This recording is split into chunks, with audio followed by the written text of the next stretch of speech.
Welcome to the Bhagavata podcast. I'm Broo, a senior lecturer at Akademi University in Finland and a senior research fellow at the Oxford Center for Hindu Studies. I'll be a host for this podcast inspired by the work of the Gaudiya Studies research project at the Oxford Center for Hindu Studies. This podcast is a series of discussions on chapters of the Bhagavata Purana, a classic text of Vaishnava philosophy, sacred law, and profound ritual traditions. What makes this podcast unique? Every guest here is not only a trained scholar of Indology and related disciplines, but also a dedicated Vaishnava practitioner. This blend of rigorous academic scholarship and lived devotion allows us to explore the Bhagavata Purana through a rare and insightful lens. Here, theology is not just theory, it is scholarship in dialogue with faith. And to honor that, my guests and I will embrace Vaishnava tradition fully, including wearing the sacred marks of the tradition and using our Vaishnava names. Thank you for joining us for the Bhagavata podcast. Om Ajnanatimiram Dhasya Jnanangana Shalakaya Chakshurinmilitam Yena Tasmai Sri Gurave Namaha. My name is Bhrigupada Dasa, and I'm very fortunate today to be joined by Srimad Krishna Ksetra Swami Maharaj. Welcome, Maharaj. Thank you. I'm glad to be here, especially with you, talking about this very special topic indeed. Yes, I think this is one of the most wonderful texts in all of perhaps all of the books that are available for mankind, and that's something that we will try to show in this podcast. We reached the second chapter. The first chapter introduced the setting of the kind of frame story of the Bhagavatam, Suta and the sages. And the sages put 6 questions to Suta. And I think, and I might be mistaken here, but I think Maharaj, Suta is going to answer the 4 first of those questions in this chapter. Is that correct? He's going to answer, yes, I think 4 of the questions. I don't remember if they're exactly in the same order as the questions are given, but yes, 4 out of the 6 questions. We might want to say, though, that his answers are the beginning of much more expanded answers. He's kind of giving the short answer, and then they will be expanded in the course of the entire Bhagavata. Why do you think the book does this? I mean, it seems that most of the theology, most of the philosophy of the Bhagavatam is explained through questions and answers, and the answers don't always seem to address the questions directly also. Yeah. Yes, I found that sometimes, it can be a bit challenging sometimes to follow what's going on. I think one explanation that's come up for this is that it's like any conversation we are likely to have with anyone. We do tend to kind of jump around. We don't, when we're just talking with people, it's not a formal thing. So a thought comes that takes us in one tangent, takes us then in another tangent. I would say also, though, the Bhagavatam does have a structure. It has actually a few structures kind of on top of each other. That you were saying, for example, that the first chapter is setting the scene. And in a way, we could say that the whole first skanda, the first canto, is setting the scene, right? And so there's a kind of what I like to call a spiral structure of expanding themes giving a brief introduction, then a bit greater expansion, then even more expansion. Do you think, Maharaj, that this has to do with different types of listeners or readers as well? That the text is providing the reason for why the text is providing different answers like this, or different forms of answers? Yeah, of course, it could be that. The Bhagavata Purana is a Purana, and we understand that this particular genre is intended to be for a wider audience, as the Mahabharata is, but then the Bhagavata Purana, of course, has a special focus, and at the same time, it wants to keep this, I say it, it's kind of like, how to put it, the personality of the book, the book Bhagavatam, has a kind of intentionality of its own. It sometimes seems. So, yes, possibly for different audiences, different readers. In literary theory, I've come across the idea of the ideal reader, that an author will write something with an idea in his or her mind of an ideal reader, someone who is best equipped. So it's an interesting thing to reflect on. Is there, first of all, just one kind of ideal reader for the Bhagavatam? We hear from the very first opening verses in the first chapter, Nirmatsaranam Satam, right? The Bhagavatam is for those who are free from envy, at which point some of us might feel like, well, then it's not for me,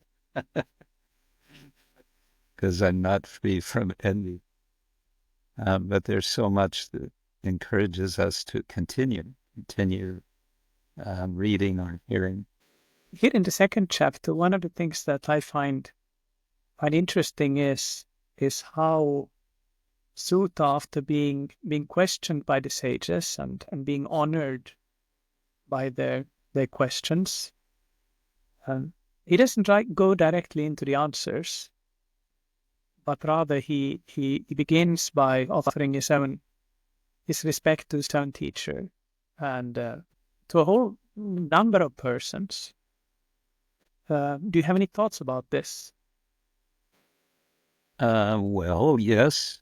I would say, first of all, he's showing very explicitly the process of receiving the Bhagavatam. He's acknowledging this is not something that I've, as we say in English, cooked up myself.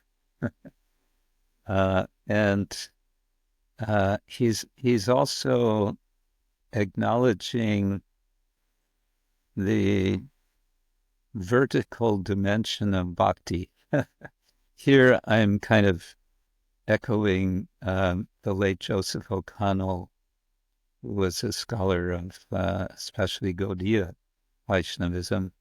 And sometimes he would speak about there being vertical bhakti and horizontal bhakti. And so I think here, in offering his respects to Shuka, the transcendental parrot, the son of Vyasa, he's acknowledging the vertical dimension, and not just acknowledging but celebrating, because his description in those, I think it's 2 verses of Shuka is it's very charming, and even within those descriptions, not only do you get a picture of the character of Shuka, we often refer to as Shukadeva, although it usually, when he speaks, it's usually Sri Shuka Uvacha. Not only do we get a sense of his character, his devotional, renounced character, but we get a sense of what are the some of the core values of the Bhagavatam as a whole. I was thinking the other day, maybe one way to think about, well, not just this chapter, maybe the early chapters of this first canto, is in musical terms. We might think of the Bhagavatam as a whole as a kind of grand symphony, a 12-part symphony. And as is maybe typically the case in symphonic music, some of the musical themes will be set out in the very beginning, in a short way, in an overture. And then the themes will be elaborated and explored in so many different ways in the course of the symphony. So an important theme is being set just in those very first verses of the second chapter, the offering of respect to Shuka. This is beautiful, and I hadn't thought about this example of a symphony, but it makes a lot of sense. Especially, and I'm thinking maybe of particular types of music, but how themes can come back then, and these kind of, yeah. There's even a few verses that are repeated verbatim throughout the Bhagavatam. Yeah. Yes. In a way, we have, I mean, one of the beautiful things about the Bhagavatam, but perhaps also one of the challenging things about the Bhagavatam is that the story is so non-linear. We begin with this outermost frame of Shaunaka and Suta and the sages at Naimisharanya, and eventually we're going to go into kind of sub-story of that and sub-stories of that and so on. Within those different levels, we're going to jump back and forth in temporal history. Yeah, you have to keep on your toes when you're hearing or reading Bhagavatam. And you also need to have somebody to read it with. And perhaps that's one of the themes that comes up here, that Suta is glorifying Shuka, his teacher, the parrot. I find it quite interesting that Shuka's name is the parrot. He's the one who is parroting the Bhagavatam in a sense, but adding, of course, a lot on his own as well, adding flavor. But then so many more layers will be revealed, and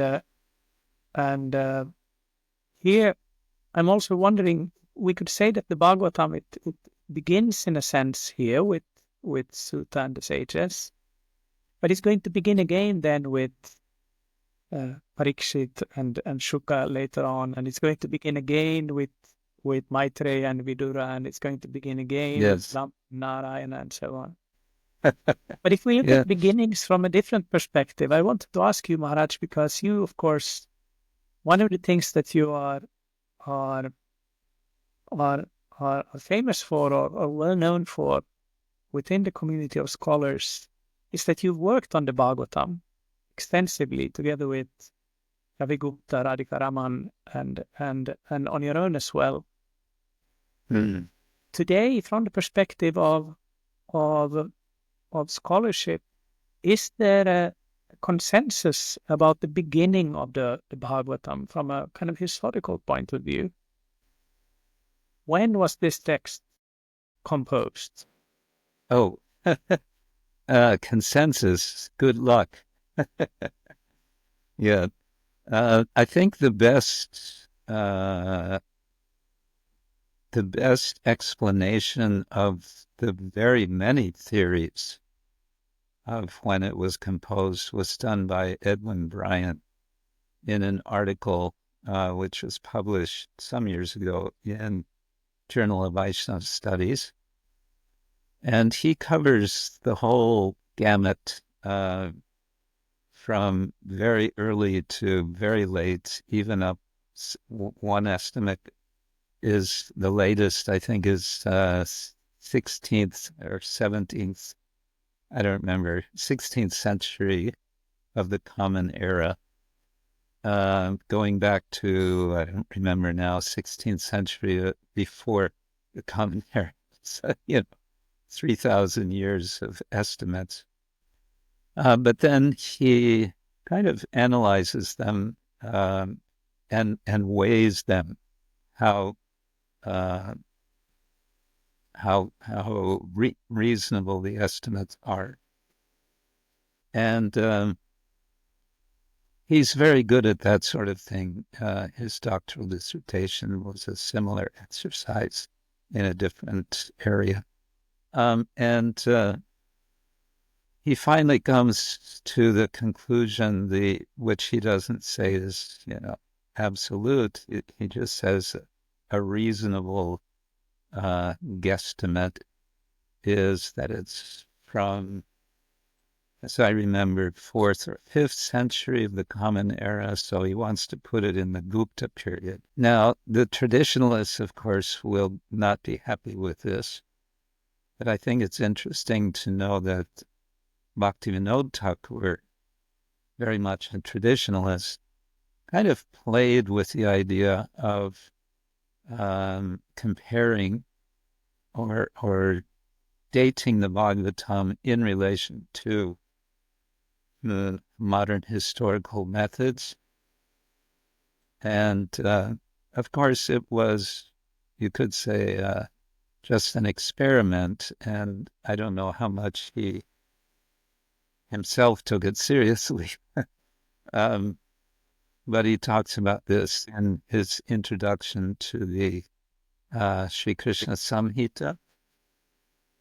And he says, well, scholars are estimating the date of the Bhagavatam to roughly 1000 Common Era. And he tries to show how it could be 100 years earlier. What? Only 100 years earlier? Well, he's working back according to the history of certain kings, which are mentioned in the Bhagavatams. But in the end, 1 or 2 paragraphs later, I think, he says, in any case, we understand the Bhagavatam is timeless. It's it is beyond time. And this, I think, is maybe also interesting when you mention it seems to have so many beginnings.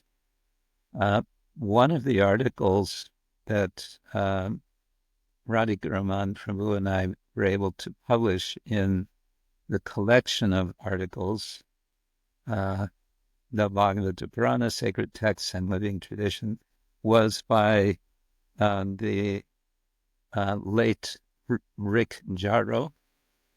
He wrote a very nice article on time in the Bhagavatam, and he makes the point that what the Bhagavatam wants to say is indeed that the Bhagavatam has no beginning. There are so many beginnings, but those are just really continuations. So I guess from what you're saying, we could then perhaps think that the particular year when the text was written down doesn't really matter so much. Then that it's a revelation that is perhaps in some way ongoing. Yeah, this is the sense that, of course, the historians always want history in terms of our essentially modern notion of history. But the mood in which the Bhagavatam has been composed, we can say, is radically different. It has a very different sort of intention. And also related to this, Hridayananda Goswami sometimes has made this point that the Puranas are being highly selective of history with the intention of telling what's important. So they go over ages and eons of unlimited events, and one needs to be selective if one wants to draw some higher wisdom out of that history. Yeah. So here in the second chapter, after glorifying his preceptor and Narayana and Narayan Rishi and Saraswati and so on, Suta begins answering the questions, and I think the first question was something like, "What is preeminently good for mankind?" He starts answering these questions. Were there any particular verses that struck you when you reread this chapter, Maharaj? Well, the famous one that's responding to that, of course, is verse number 6. Savai pungsang paro dharmo yato bhaktir adhokshje ahaituki aprati hata yayatma suprasidati, which packs really a lot into it, because it goes to the principle of dharma, which was introduced in the first chapter, verse 2, dharma projecta kaitavotra, right? We're going to reject any kaitava dharma. And in a sense, this verse is encapsulating the opposite of kaitava dharma. And so I think, again, this is kind of setting the scene and giving a musical theme, if you like. What is this highest dharma? It's bhakti. It's devotion to the Lord. And then he gives qualifications. What does that mean? It's haituki, it's without cause, hetu, and it's apratihata, it's not interrupted. So that's a pretty radical notion right there. To be without motivation, free from, selfish motivation, and to be constantly engaged. That means this is about something quite serious. And he gives the results, what we can look forward to if we do this. Yayatma suprasidati, not only prasidati, but suprasidati. There's great satisfaction for the self, for oneself, say. So I've always found this to be a very nice sort of compass that kind of echoes through the whole Bhagavatam. What do you think about? What is your take on this, Bhriguji? Well, I mean, there are many quotable verses here in this chapter, I think.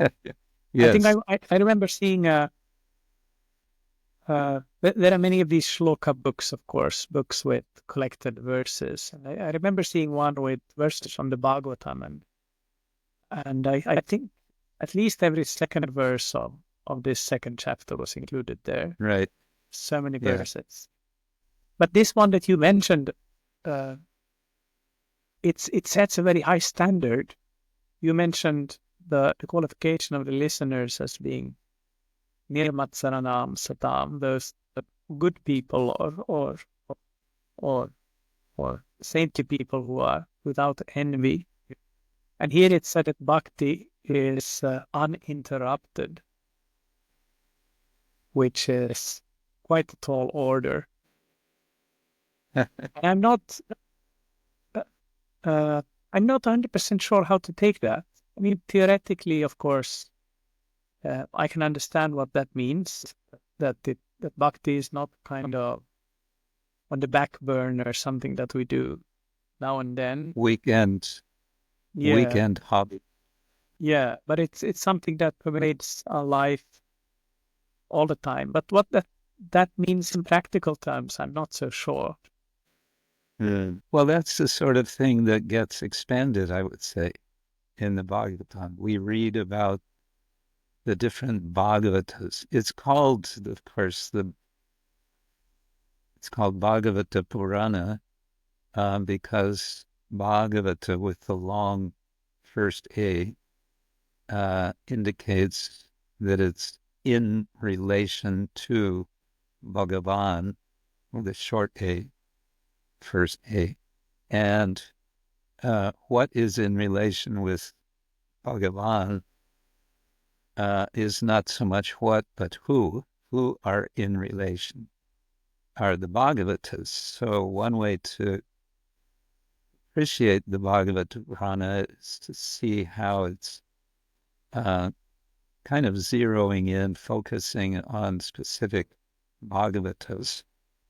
And in this canto, we'll have a closer look at Vyasa Deva, at Narada, Kunti, Bhishma, and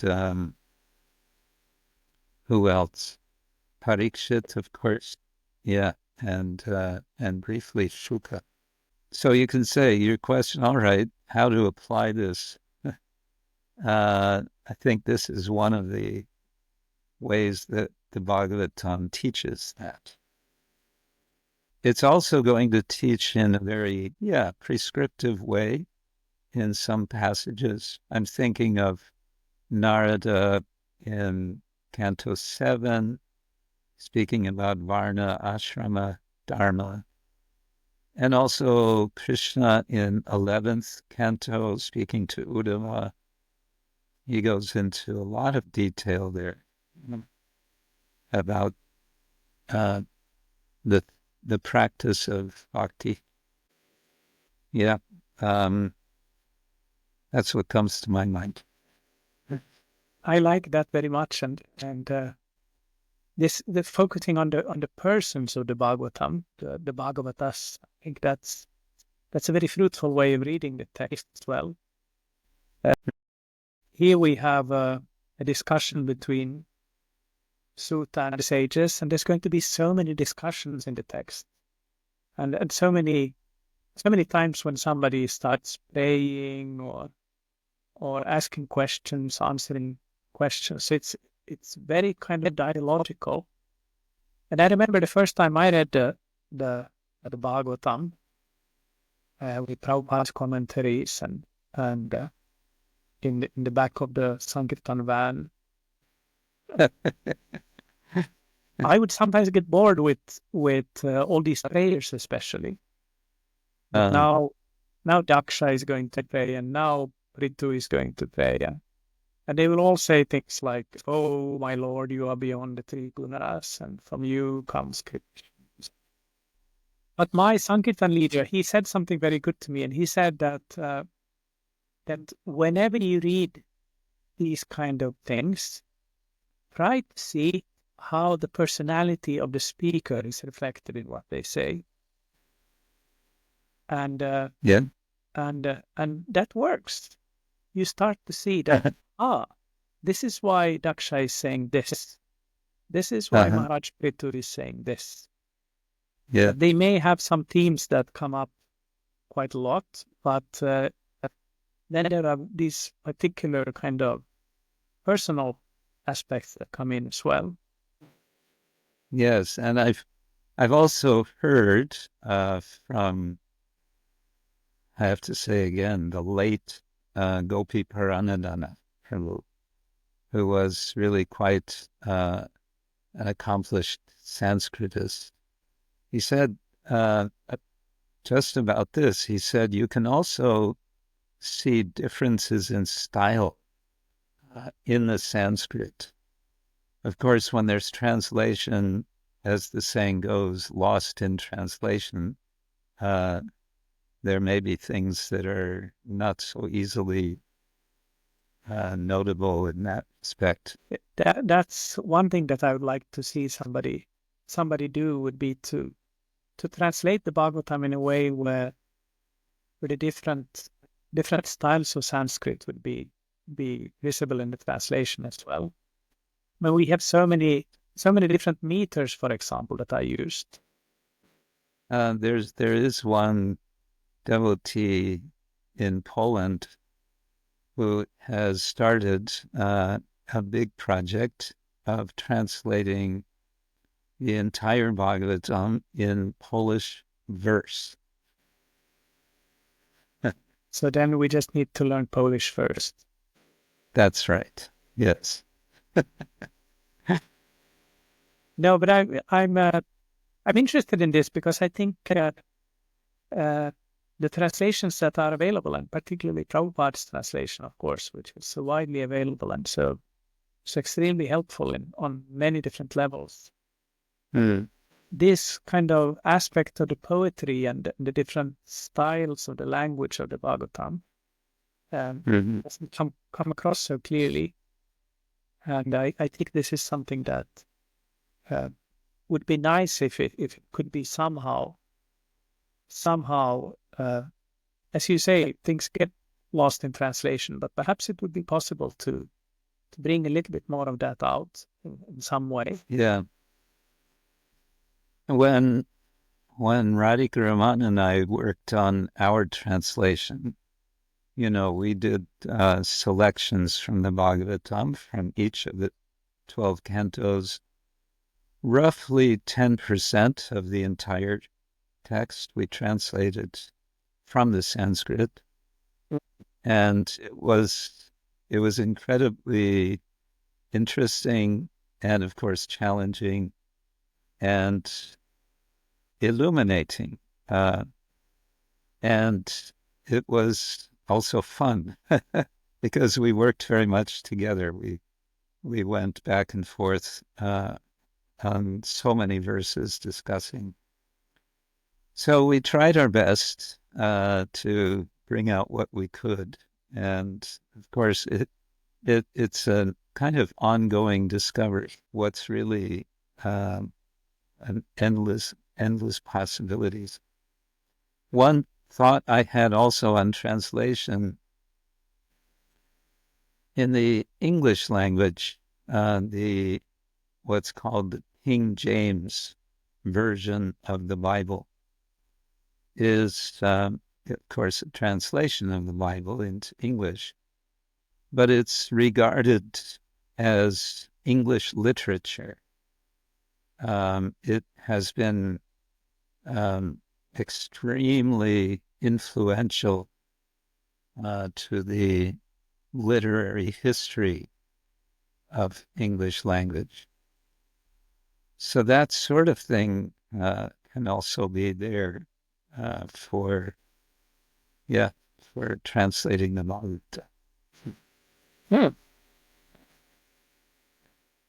As you know, I'm working on the Hari Bhakti Vilasa, which is a ritual text, but particularly in the 10th chapter of the Hari Bhakti Vilasa, Sanatana Goswami, the author, is citing so many Bhagavatam verses. And one of the interesting things about those verses is that he will almost always start out with the commentary of Sridhara, which he generally will reproduce more or less verbatim. But then he might add some things within Sridhara's commentary, or then more commonly after he's given Sridhara's commentary, he will then add some more kind of layers of understanding. That this word Uttama Shloka, for example, which Sridhara takes to mean this, can also mean this. And then usually he is bringing out more kind of Vraja and Krishna-centered understandings. Yes.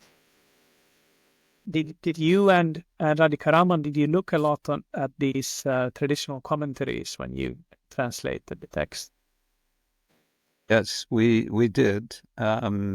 Sometimes more, sometimes less. We maybe not as much as we would have liked to, because we were under publisher's contract to finish a book within a certain amount of time. But of course, the commentaries are there, and we included as a kind of 13th chapter to our book 4 essays. Initially, we had the idea to just select 4 verses from the Bhagavatam and then give straight translation of one of the commentaries to the given verse. But we realized that's not really so easily represented. As you know, commentary it's a special way of writing. So we wrote essays in which we highlighted different features of not just one, but more than one commentary on a particular verse or a particular passage, to try to give a sense of that dimension of the Bhagavatam, the commentarial dimension. Now, this tradition of Bhagavatam commentaries, of course, is an ongoing tradition as well, and Prabhupada's commentary or his purports is, of course, a modern example of a Bhagavatam commentary. How would you characterize Prabhupada's commentary in comparison to earlier modern commentaries? That's a good question. It's from seeing both, I would say in general, 2 things. Prabhupada is generally much more elaborate, where the traditional commentaries, for the most part, will be very succinct.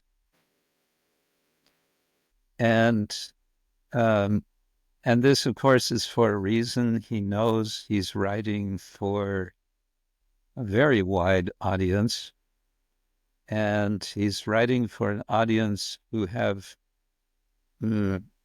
usually very little or no background whatsoever in the tradition which the Bhagavatam represents. So he knows he needs to explain many things. And keeping that kind of, you can see he's always keeping his audience very much in mind. And he's also very much, he's not keeping back. Sometimes he's very polemical. He against Mayavadi and Shunyavad, Mayavada and Shunyavada, and so on. He's very often being, very exhortative. He's exhorting his reader to act in certain ways, to become devotees, and so on.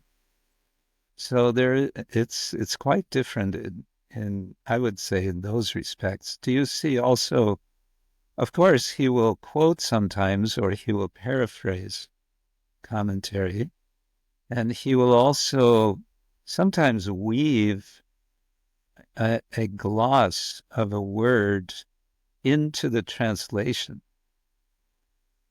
so you get commentary within translation. Again, because he's anticipating who is his audience, and he wants to make very sure that they understand how to read. Do you see yourself other things to compare? I think what you just said sums very nicely up what Prabhupada is doing. This thing of how he's mixing translation commentary. That's something that some people get upset about, but I think it's very close to what the traditional or the pre-modern commentators are doing, because the commentaries that they give are usually more like glosses, really kind of explaining how to read the verses. So they already translate the verses in a way, and many of these kind of expanded translations that Prabhupada has, when you read them and you're surprised that how can he say that this word means that. Oftentimes he's taking exactly Sridhara's or usually Sridhara's gloss for a word and just putting it in the translation.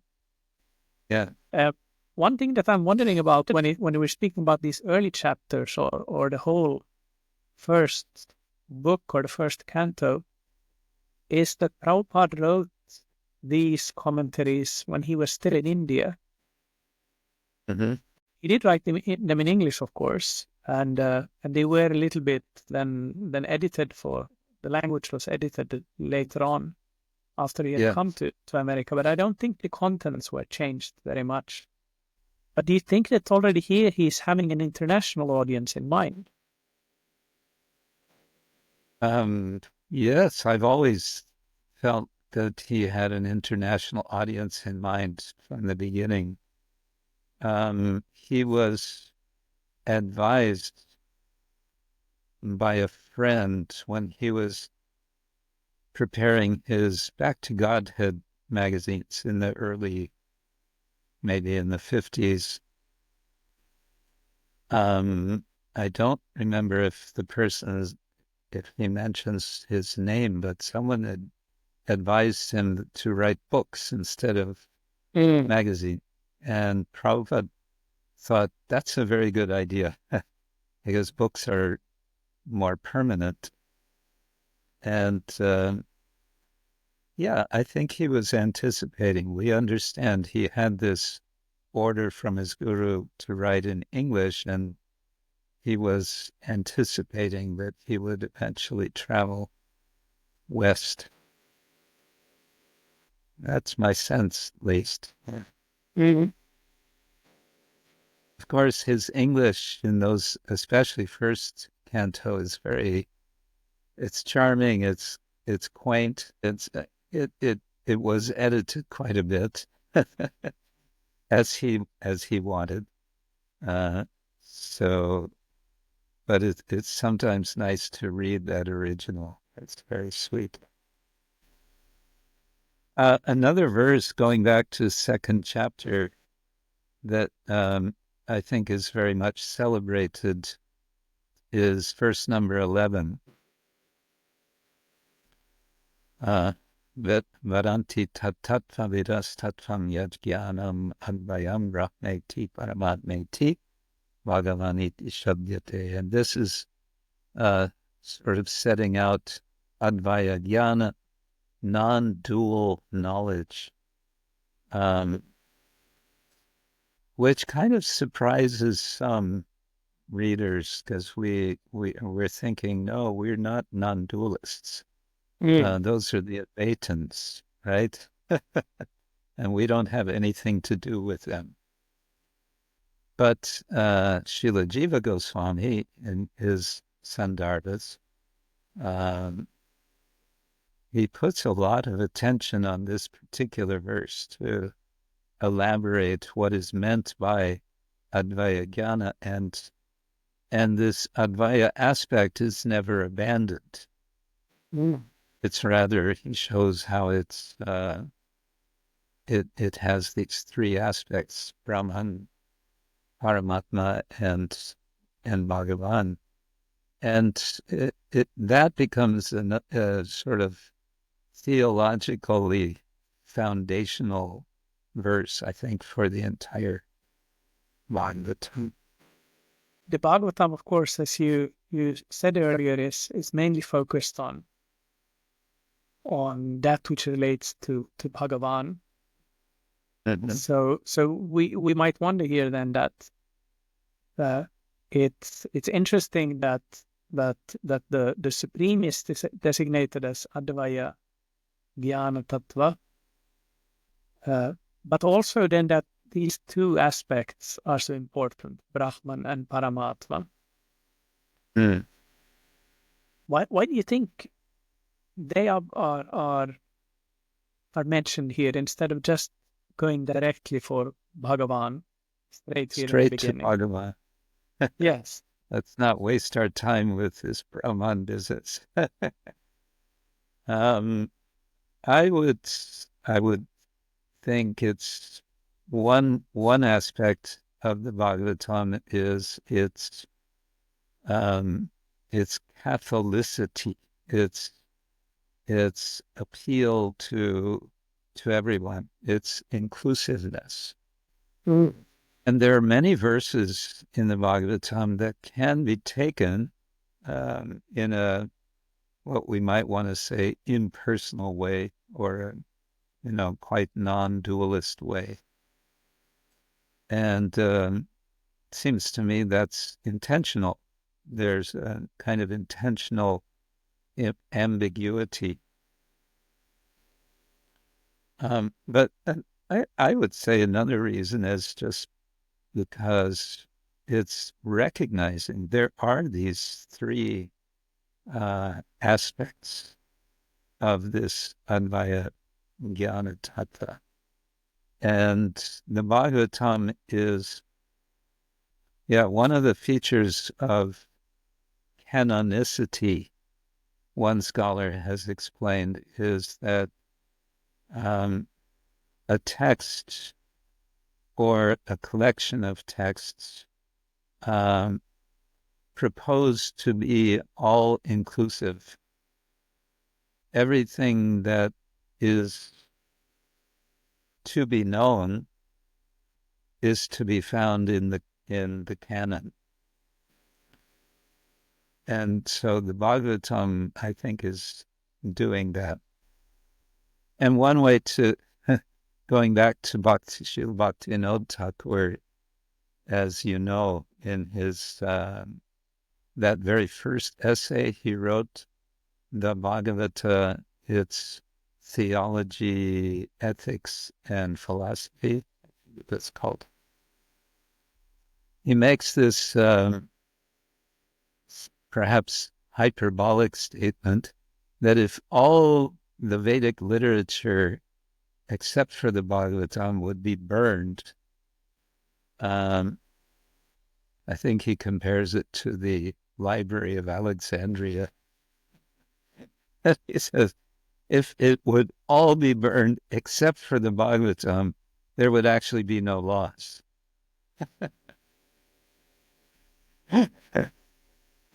I don't think he's just exaggerating here. There is, when we get into more of these chapters here, we're going to see how so many of the different threads of the Indian scriptural canon have been woven into this text. Yes. And the intertextuality. Yes. Like there'll be almost. You don't have to have read very much of the Upanishads, for example, to recognize almost direct quotes from them. Yes. Yoga Sutra and so many other texts are found in the Bhagavatam. So this second verse that you mentioned, the 11th verse, about the topic of the text, the Satyam Param of the first verse. That's another of the famous verses in this chapter. Are there any other verses that we should mention here before finishing our conversation? Okay. There's just a little mini series. It starts with verse number 16 and goes through 20, 1, 2, 3, 4, 5 verses, which are describing the progress, how to practice, how to progress in bhakti. And kind of stepping back before going into the verses, thinking about this a couple of days ago reminded me that the scholar of Indian philosophy, Karl Potter, in one of his books makes a distinction between what he called progress philosophy and leap philosophy. Mm-hmm. Leap in the sense of jumping or getting a sudden realization. And I find that an interesting kind of typology. And my impression is that the Bhagavatam emphasizes progress, and the step-by-step progression. And it seems to me that's being set out as a kind of theme here, or implied in this little series of verses. So maybe, do you have the text in front of you? Maybe you want to read. I don't have it in front of me, but I have the feeling that you do, Maharaj. Yes, I do. Okay. I'll read Srila Prabhupada's translation of verse 16. O twice-born sages, by serving those devotees who are completely freed from all vice, great service is done. By such service, one gains affinity for hearing the messages of Vasudeva. And then Sri Krishna, the personality of Godhead, who is the Paramatman in everyone's heart, and the benefactor of the truthful devotee, cleanses desire for material enjoyment from the heart of the devotee, who has developed the urge to hear his messages, which are in themselves virtuous when properly heard and chanted. So first it's introducing service to the Mahat, and then it goes to hearing, and it's identifying where is the Lord. Hridi Antasta, he's situated in the heart, and he acts as a result of his hearing. What is that acting? Vidhunoti, he purifies, he cleanses the heart. And then comes, and this is the BBT translation, by regular attendance in classes on the Bhagavata, and by rendering of service to the pure devotee, all that is troublesome to the heart is almost completely destroyed, and loving service under the personality of Godhead, who is praised with transcendental songs, is established as an irrevocable fact. So there is this Naishtiki Bhakti speaking. So we get here also a kind of, I think we could say, an anticipation of Rupa Goswami's sort of ladder of progress. Ado Shraddha Tata Sadhu Sangota Tato Bhajana Kriya, and so on.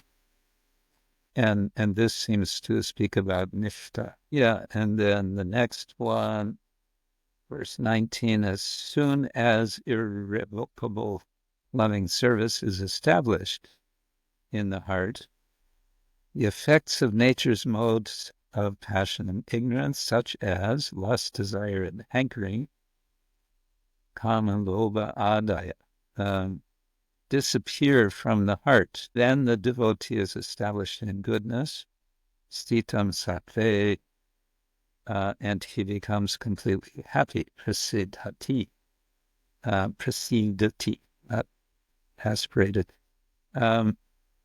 So there's this progression that's it's setting out. And of course, this is going to be so much elaborated, well, especially in the 11th canto. And finally, this 20th verse, thus established in the mode of unalloyed goodness, the man whose mind has been enlivened by contact with devotional service, prasanna manasa, to the Lord gains positive scientific knowledge. Srila Prabhupada wanted to emphasize that it's a scientific process of the personality of Godhead in the stage of liberation from all material association, mukta sangasya jayate. Yeah, so that's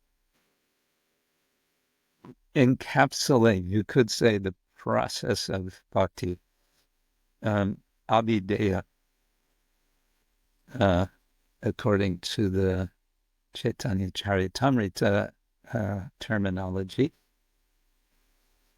So I thought those are good to highlight. That's beautiful, and perhaps then for the perfect listener or the perfect reader, then you could set aside the book by now.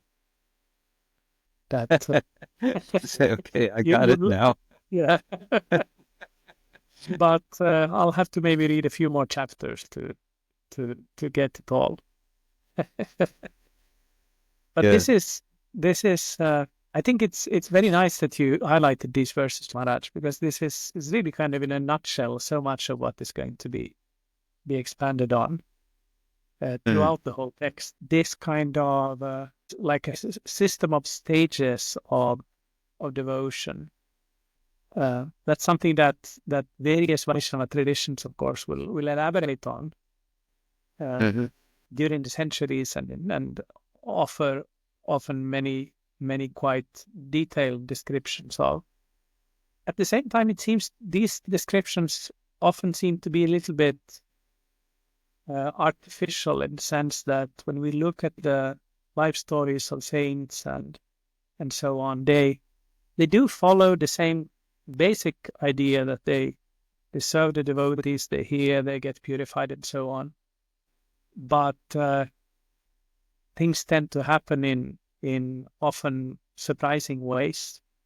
So, yes, so there's some leap. Yes, there's some leap there's as a well. leap element. Yeah, like Narada. Narada is sort of the model of becoming qualified. What does he do? He serves the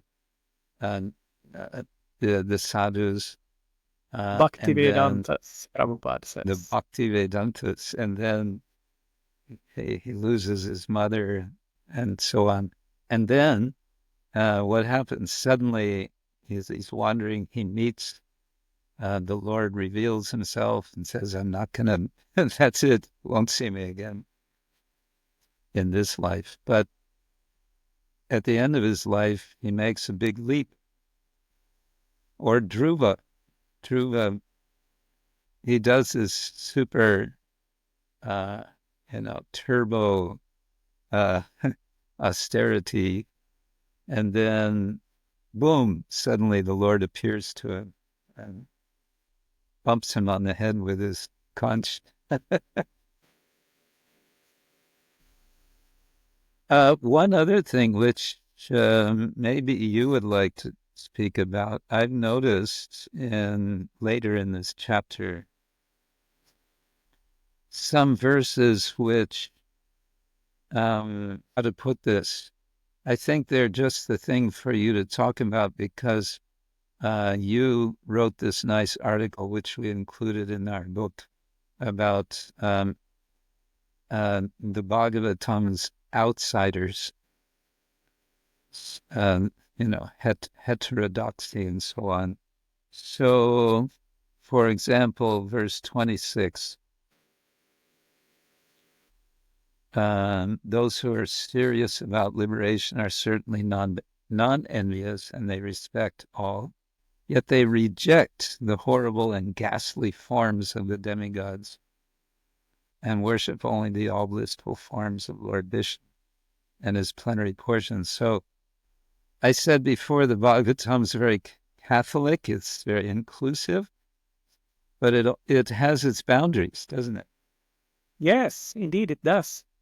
I thought about that verse, mentions these Ghora Rupan, terrible forms. Yeah. And I guess the context here is again explaining what this supreme truth is. And I think maybe 2 verses back, it said that the supreme manifests through the gunas as Brahma, Shiva, and Vishnu. Yes. But those who are situated in sattva, they worship Vishnu alone. Right. And then, of course, the Bhagavatam is going to go from sattva to Shuddha sattva, to unalloyed, I guess Prabhupada would say, unalloyed goodness. Mm. And so I think these Ghora Rupan, they refer probably to terrible forms of Shiva, for example, that might be attractive to other people. I was just yesterday, I was reading in Tulsidas Ramcharitmanas of Shiva's and Parvati's wedding. And when Shiva comes to the wedding, he comes there together with all of his associates, these ghosts and hobgoblins and others. And that was just by Tulsidas in a very funny and humorous way, how people who saw this procession, the children got scared and they ran up to their mummies crying that some terrible monsters are coming. But of course, he was describing it with relish and felt that these forms were beautiful because they were connected with Shiva. But for the Bhagavatam, this is kind of the outsiders. Yes. Shiva, of course, is a very important person in the Bhagavatam, and the Bhagavatam much to say about him. But these kind of scary forms of Shiva, they will not be in the center. Rather, it will be Shiva as suspicious. That will be the closest that we get to the various forms of Krishna or Vishnu. And then we have verses 28 and 29, which kind of hammer on the supremacy of Vasudeva. Vasudeva para Veda, Vasudeva para Makaha, Vasudeva para Yoga, Vasudeva para Kriya, Vasudeva para Jnanam, Vasudeva para Tapa, Vasudeva para Dharma, Vasudeva para Gati. It's kind of song. You can also almost imagine, it could be chanted while going on pilgrimage or something. Yes, and I think in Prabhupada's Bhagavatam, of course, begins with this invocation, Om Namo Bhagavate Vasudevaya, which is a classic Vaishnava mantra. But I think in the Bhagavatam, the word, and it's the mantra that Narada is going to give Dhruva as well. So it's a mantra that is explicitly part of the Bhagavatam.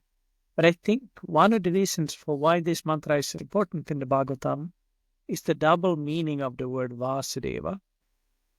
Vasudeva being, of course, one of the Chaturvyuhas, one of the 4 emanations. but Vasudeva also being a patronymic of Krishna, the son of Vasudeva. Right. And this is, of course, an important point that Prabhupada is making in his commentary as well, that this book really is not just about some vague form of the Absolute, but really is about Krishna, Yes. the Supreme Personality, Godhead. And in his translation of this verse, although it repeats Vasudeva 4 times, Srila Prabhupada's translation is, in the revealed scriptures, the ultimate object of knowledge is Sri Krishna. So He wants to... Yes. Thank you, Maharaj, for this discussion. This has been very pleasant. My thanks to you. I've learned so many things. I hope that you will come back for more chapters later on. But I look forward to it. Yes, and I think this is a very nice way of discussing Bhagavatam, and I think it'll be attractive for our audience, and hopefully inspire people to read the Bhagavatam. Thank you. You've certainly inspired me. Thank you. Thank you.